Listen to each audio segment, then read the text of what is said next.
Hi guys, welcome to my new blog. Time हो रहे हैं दोपहर के 4:49।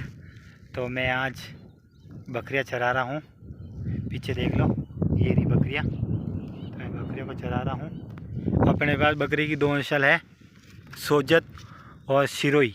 उसमें से अपने पास में 4 बकरे हैं, 4 बड़ी बड़ी बकरियां हैं और 4 बकरियों के छोटे बच्चे हैं। टोटल अपने पास 12 नंग है।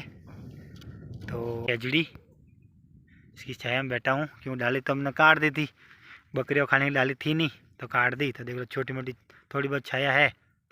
और इधर देख लो खैलिया जो भी क्या है, थोड़ी थोड़ी वापस फुटान कर रही है। हरी टहनियाँ इनके निकल रही है।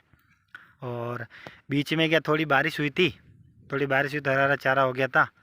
तो बकरियाँ भी मतलब आराम से हरा हरा चारा खा रही है। देखो हरा चारा ही खा रही है। बाकी तो झाड़ियाँ वगैरह तो कम ही फूटी है, क्यों पानी कम मिला तो कमी फूटी है। और हरा चारा ही हुआ थोड़ा बहुत, लेकिन अभी क्या गए मवेशी वगैरह सब खा गए तो इतना बचा नहीं है। तो मैं बकरे चराना आया था, तो मैं चलो ब्लॉग बना देते हैं कि आज मैं क्या कर रहा हूँ। तो आज का ब्लॉग में अपने मतलब देख लो पूरा पीछे का रिव्यू, और बकरियों से संबंधित ही आपको बताएंगे कि भाई सबसे फ़ायदे की नस्ल अपने कौन सी रहती है। लेकिन जैसे अपने ज़्यादा मान के चलें तो जो सिरो नस्ल होती है वो अपने गांव के इलाकों के लिए बहुत सूटेबल होती है। उसको मतलब कि अपने क्लाइमेट में सूट हो जाती है।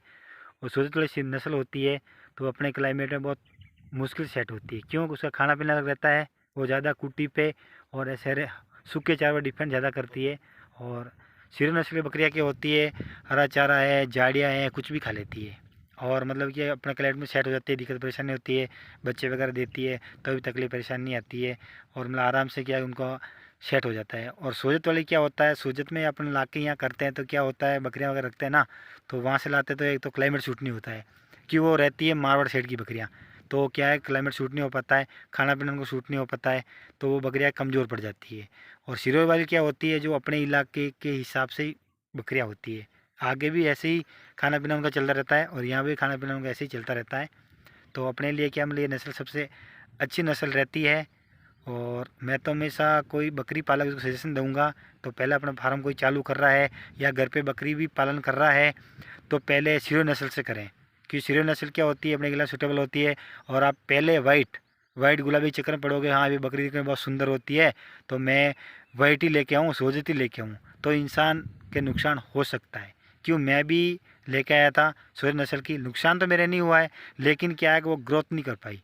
उसको कितना भी खिलाओ, कितना भी खर्चा डालो, कुछ भी डालो, ग्रोथ मुश्किल से करते हैं, क्यों उसको क्लाइमेट सूट नहीं होता है। हाँ अगर उसके यहाँ पे बच्चे हो रहे हैं, उसके बच्चे हो रहे हैं तो वो बच्चे अगर यहाँ से बड़े होंगे तो उसका क्लाइमेट सूट हो जाता है, मतलब अच्छा सूटेबल हो जाता है। क्यों वो यहाँ का रहेगा तो यहाँ खाना पाना सीखेगा तो अच्छा हो जाता है। अभी मेरे क्या सिरो नस्ल की बकरियाँ थी तो मैं तो यहाँ पे मतलब उनके क्या बच्चे हुए थे तो वो बच्चे मतलब बहुत अच्छे से तंदुरुस्त हैं, हष्टपुष्ट बच्चे हैं और आराम से कि क्लाइमेट में सूट हो गए तो आराम से खा रहे हैं। लेकिन वो जो पहले बकरियाँ में ले गए थे उनका शरीर है जैसा ही है, चाहे उनको कितना भी खिलाओ लेकिन सूट नहीं हो रहा है।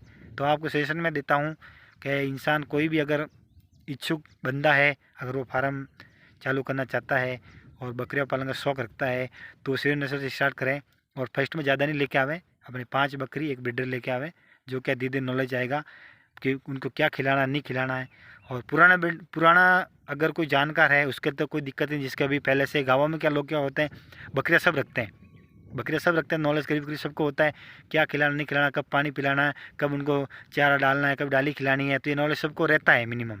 लेकिन कोई नया है जिसको बकरी के मामले बिल्कुल नॉलेज नहीं है तो वो हमेशा ध्यान रखें कि मतलब कम से शुरुआत करें।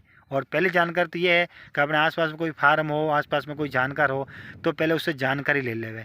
जानकारी लेने से क्या होता है कि अपने नुकसान नहीं होवे, और नुकसान होता है तो आपके मान का नुकसान होता है तो इंसान में क्या एक बार उसका आत्मविश्वास टूट जाता है, उसका मनोबल टूट जाता है और वो सोचता है यार मैं नुकसान हो गया और बड़ी मुश्किल से मैंने पैसे जुटाए थे, नुकसान हो गया, तो उसका मनोबल टूट जाता है। तो हमेशा पहले जानकारी लेवें।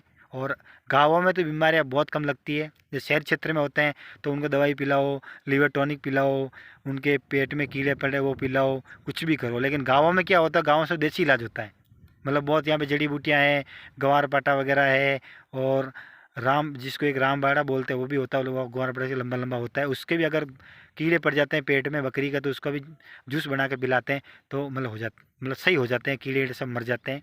और गाँव में ट्रीटमेंट की बहुत कम ज़रूरत पड़ती है, क्योंकि क्लाइमेट सूटेबल होता है, अच्छा क्लाइमेट होता है। और बकरियाँ क्या होती है कि मतलब घंटे 2 घंटे 4-5 घंटे बाहर घूम फिर के आ जाती है, फिर अंदर डाल देते हैं। और बहुत सारे लोग तो डालते ही नहीं है, क्योंकि अपने आसपास में मतलब चराते रहते हैं दिन भर, तो वो वैसे ही तंदुरुस्त रहती है, हष्ट-पुष्ट रहती है, तो कोई दिक्कत परेशानी उनको वैसी वैसी आती भी नहीं है। तो मतलब ये चीज़ पूरा है कि मतलब जानकारी लेके फार्म स्टार्ट करें या बकरी पालन करें, बिना जानकारी के नहीं करें।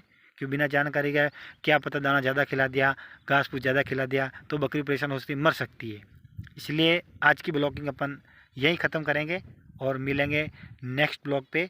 और आपके लिए अच्छे अच्छे गांव से अच्छे अच्छे ब्लॉग लाते रहेंगे, क्योंकि देखो गांव के ब्लॉग की तो बात ही कुछ अलग होती है, हरियाली होती है, अच्छा क्लाइमेट होता है, नई नई चीज़ें जगह देखने को मिलती है। अब सिटी में तो क्या है, अपन मान के चलो तो अपने वही कंपल्सरी चलते हैं। तो आपको ऐसे अच्छे अच्छे गाँव के अच्छे अच्छे ब्लॉग देता रहूँगा, और आप ऐसे ही मेरे पे मतलब प्यार बरसाते रहिए, आशीर्वाद देते रहिए, और मेरे चैनल को सब्सक्राइब करते रहिए, और मैं आपको अच्छे अच्छे ब्लॉग देता रहूँगा। आज का ब्लॉग यहीं ख़त्म करते हैं। जय श्री राम, वंदे मातरम।